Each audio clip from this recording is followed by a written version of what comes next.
ఓకేనండి. మరి already stage మీద ఉండే వాళ్ళని పరిచయం చేయడం జరిగింది. మనకు ఉండే సమయం తక్కువ కాబట్టి వాళ్ళ గురించి చెప్పట్లేదు. స్టేజ్ మీద ఉండే పెద్దలందరికీ నమస్కారాలు తెలియజేసుకుంటూ, అదేవిధంగా స్టేజ్ మీద ఆసీనైన వారందరికీ కూడా నమస్కారాలు తెలియజేసుకుంటూ, మరి ఈరోజు ఒక ముఖ్య విషయం.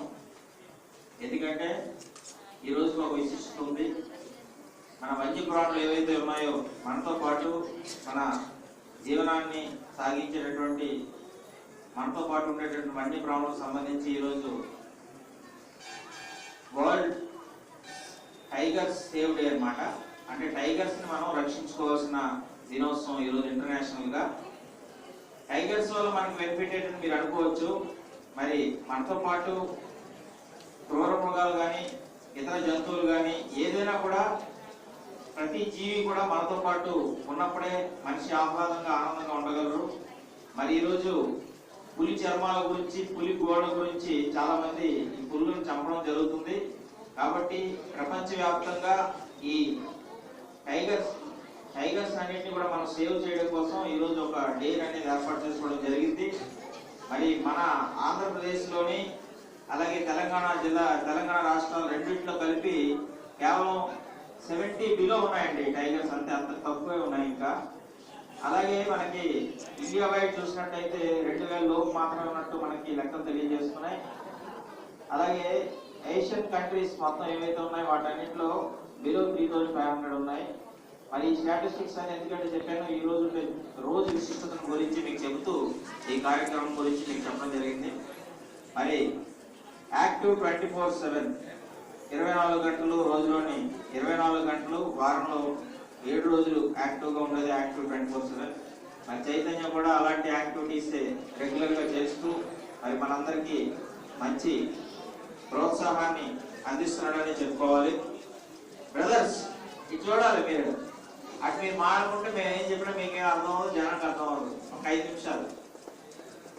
మరి ఏ దేశం ఏగినా ఎందుకు కాలేడినా పొగడరా నీ తల్లి భూమి భారతిని, నిలుపరా నీ జాతిని ఎండుగోరా అన్నారు. కాబట్టి మనం ఏ దేశానికి వెళ్ళినా ఎక్కడికి వెళ్ళినా మన భారతీయ సంస్కృతి సాంప్రదాయాన్ని మనం ఎక్కడ పుట్టామో ఆ దేశాన్ని మనం మర్చిపోకూడదు. ఆ దేశానికి ఎంతో కొంత సహాయ సహకారాలు అందించాలి.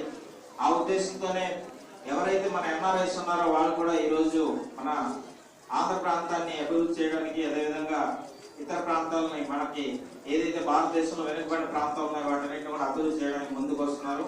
వారికి కూడా ధన్యవాదాలు తెలియజేసుకుంటూ, మరి కళ అనేది ఏ ఒక్కరికో సొంతం కాదు. ప్రతి మనిషి కళాకారుడిగా ఎదగడానికి అవకాశం ఉంది.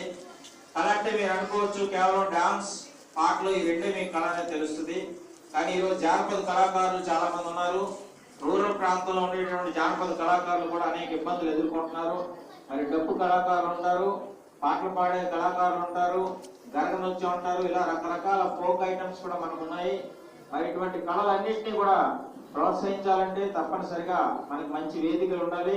మరి అటువంటి చక్కనైన వేదికలు ఏర్పాటు చేస్తున్నట్టు చైతన్యం వంటి వారికి మనందరం కూడా ఒకసారి అభినందన తెలియజేయాలి.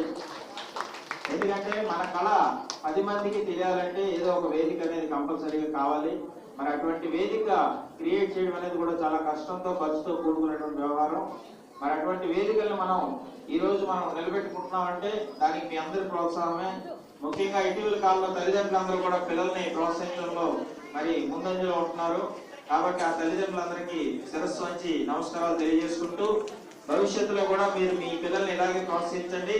అదేవిధంగా ఎవరికైనా కళ పట్ల ఆసక్తి ఉన్నట్టయితే వాళ్ళ దగ్గర డబ్బు లేకపోతే ఒకవేళ అటువంటి కళలకి వారు దూరం కాకుండా వారిని ప్రోత్సహించడానికి మిగతా కళాకారులు కూడా తగిన చేయూతనిచ్చి వారికి ముందుకు తీసుకెళ్లాలని చెప్పి కోరుకుంటున్నాం.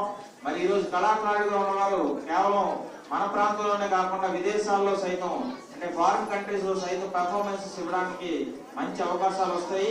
కాబట్టి ఒక కళాకారుడికి అది చెల్లుతుంది. కాబట్టి మీరందరూ స్టడీస్ తో పాటు కళ పట్ల కూడా ఆసక్తిని పెంచుకొని అది కంటిన్యూ చేయండి. వేరే కళాకారులను కూడా ప్రోత్సహించండి. కొంతమంది మీకంటే బాగా పెర్ఫార్మెన్స్ ఇస్తే మీరు ఈర్ష్య పడొద్దు. మీరు కూడా ఆ రకంగా ఎదగడానికి ప్రయత్నించాలని చెప్పి మరొక కోరుకుంటూ, మరి నాకు ఈ చక్కని అవకాశం ఇచ్చినందుకు మీ అందరికీ కృతజ్ఞతలు తెలియజేస్తూ మీకు అందరికీ నమస్కారం. Thank you sir.